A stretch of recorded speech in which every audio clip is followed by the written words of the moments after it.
Gia. Okay. I know her name is, it looks like it's Gia, but it's pronounced Gia. And she happens to be the wife to DJ Envy. They are releasing a book. So they've been actually going viral for the past few days because one, she did an interview, or they did an interview with the Breakfast Club. And what was stated at that time was that when it comes to orgasms or something like that, she would fake them. I didn't get the full clip, but I'm wondering, did you fake them the entire time that you were in this marriage with him? Or did you start to fake them after he cheated with Erica Mena? I didn't catch that, but I just know that she was out there faking them. And, it kind of hurt his feelings because he felt like he was really getting it in. And I kind of chuckled a little bit because I said, that be the thing. A lot of y'all be out here really thinking that y'all getting it in and y'all not out here doing anything. Right? It makes me think of Tori on Ready to Love. Okay. Talking about he trying to put something in somebody's kidney the whole time. You ain't really doing Nathaniel. You know what I'm saying? Definitely sucks for him. She also went on to do an interview. Right? Not 37 kids. How many did she pay? No, they had 37 kids. I that crossed my mind too. You know what I'm saying? But she also, she also did an interview on the Breakfast Club, and she just kind of detailed their relationship, the history of their relationship. She went into details about him actually cheating on her, and what that was like, what she experienced in that moment, how they came out of it, and all that other stuff, and why she believes that he's never going to cheat on her again. I'll be honest, a lot of people praise the interview, and I think that's great because to each his own. But for me, I was actually bothered a bit by the interview. There were a few things in the interview. I understand that they were young, but it really bothered me how he treated her with being so controlling, and the fact that it made me think, okay, this is the perception that I received, and I could be wrong, but it made me think that she didn't understand her worth or receive the love that she needed to allow those things to happen over and over and over. And if you have a close friend telling you like, girl, he trash, like, I don't think that this ain't how this supposed to go, whoop de whoop de whoop, I'm sure that wasn't the only person that was saying that, but yet she continued to stay in that relationship. And I see why, because of when they started dating, when they were like in grade school. So they had been together forever. And I think that that's all that she knew.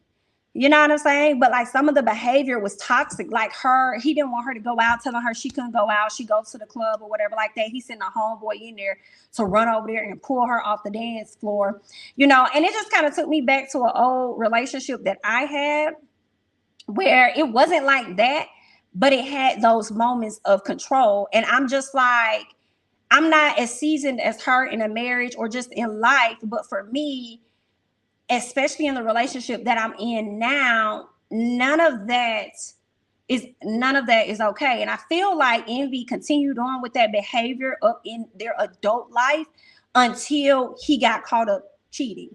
And I think that's when he probably changed some things about himself because he had to, because she was going to leave. And he probably looked at all them kids they had and was like, oh, girl, you're not going to put me on child support and spousal because I take care of, oh, no, I got to keep my family. That's probably when he started to change. But had he probably not got caught up, he'll still be out here running them up and still be out here about controlling her as well. Some part of me, she talked about how she'd never been on social media. She just now got on Instagram not too long ago. And it made me wonder when she speaks on the control of DJ Envy, is he the reason why you're not on social media? Because a lot of things that she mentioned about him really took me back and made me think about an ex that didn't want those things for me, like didn't want me on social media and stuff. You know what I'm saying? And not everybody is different, granted.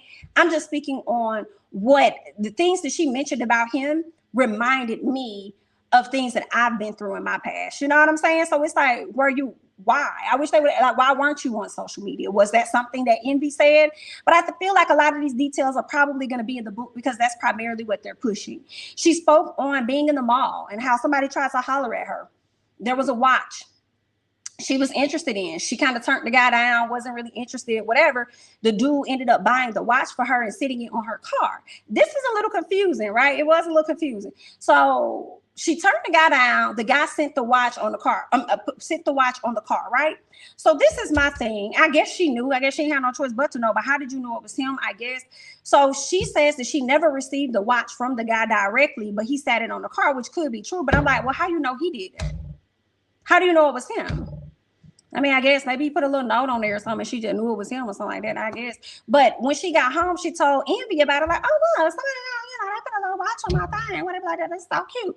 He decides to put the watch, and this is the extreme control. Like, first of all, you embarrassing this woman in the club, running in there, snatching her up. Who the f are you to even send your homeboy? And who the f is the homeboy that's willing to carry out such actions for you? You're right. If I was a neighbor, I would think you're gay as well. I would think that's your gay lover. Absolutely. He's just around a little too much.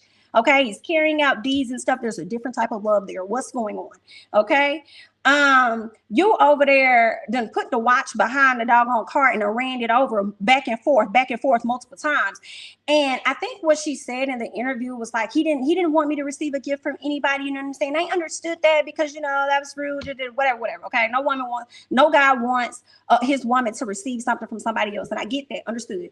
But when he ran it over front and back, that wasn't because he was showing his disdain so much as like, dang, you shouldn't be receiving. It's like, why would he give you that? It was so much as to send a message to you don't you better not ever dare think that this, let me show you just how much you should know that this is not okay. And if it ever happened again, then you're going to be the one I'm going to be running over back and forth.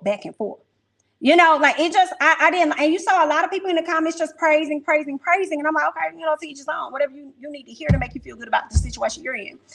Love that she's spiritual and have the relationship that she has with the Lord. She went on talking about how he cheated on her and how, what did she say? How he cheated on her and how she was ready to leave. But she says, although she grew up Catholic and so did he, I guess she wasn't as spiritual or have that real relationship with God. But when this incident happened, all of a sudden she started to see signs as to why she should have stayed with him. So one of her good friends that did not like Envy for some time because he was too controlling, he did act like this, he did act like that. That friend decided to step away from the job and fly down to her because he overheard the apology and things that Envy made on the radio station.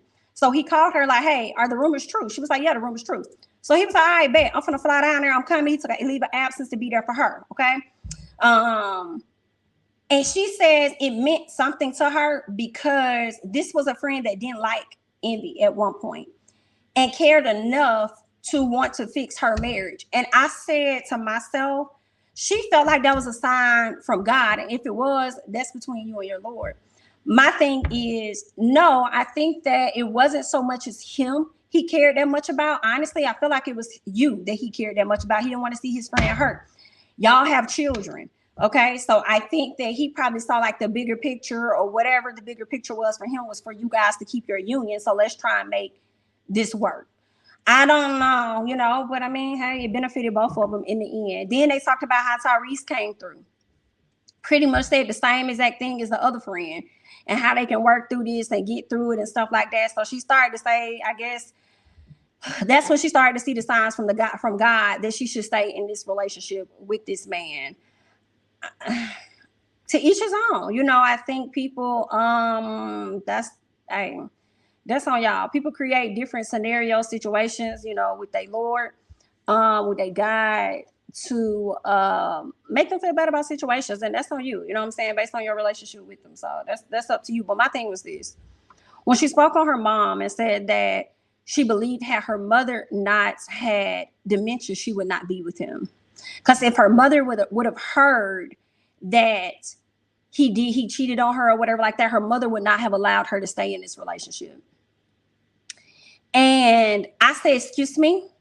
And she said it was God that allowed her mom to have dementia to keep her in that particular situation.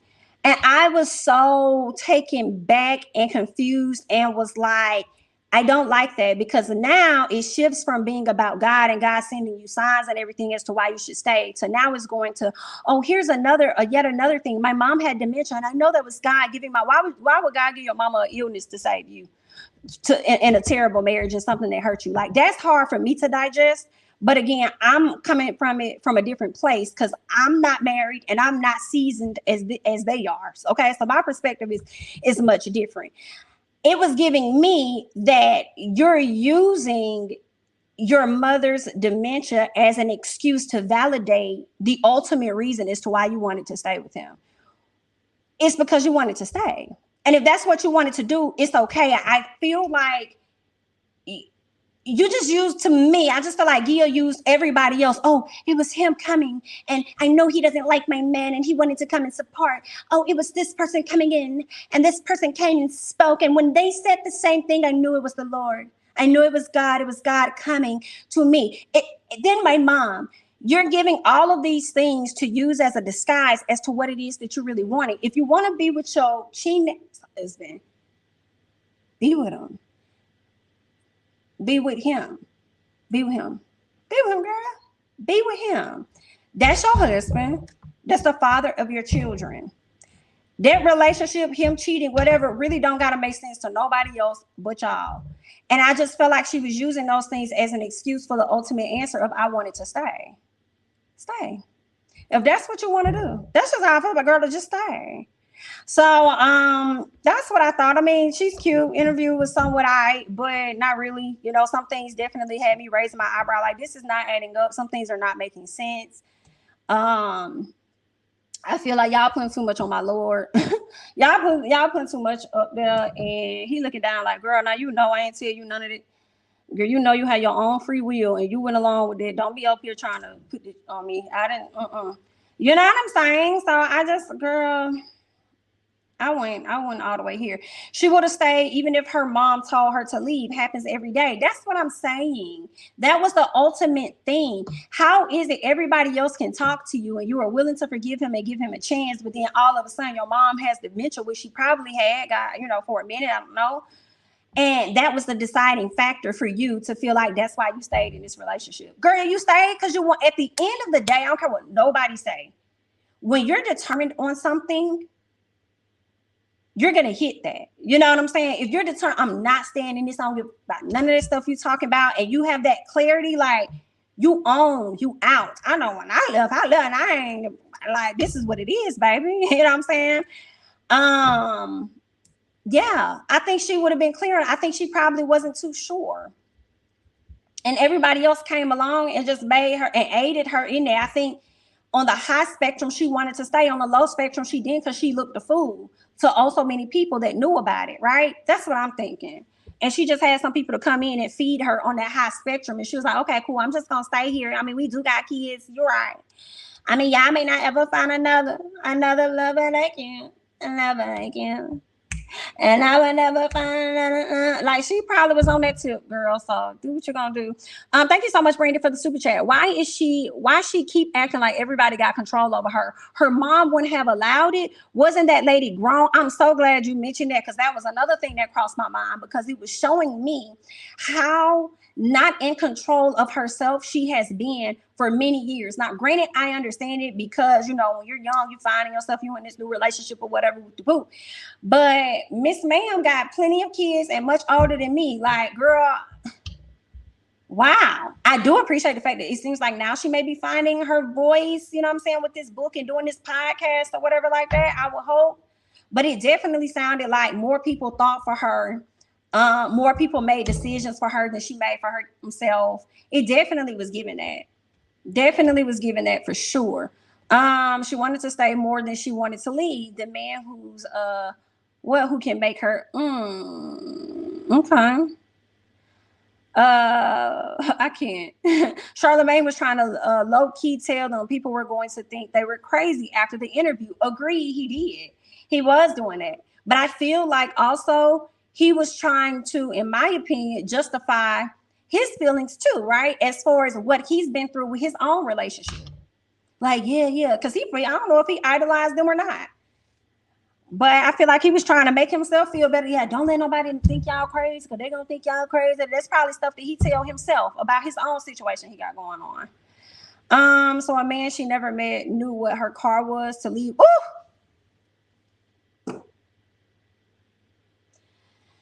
Maybe he followed her out, girl. That's what I'm saying. And that's why I was like, so how you know it was him that bought it though? But then you ain't never, girl said I ain't got time.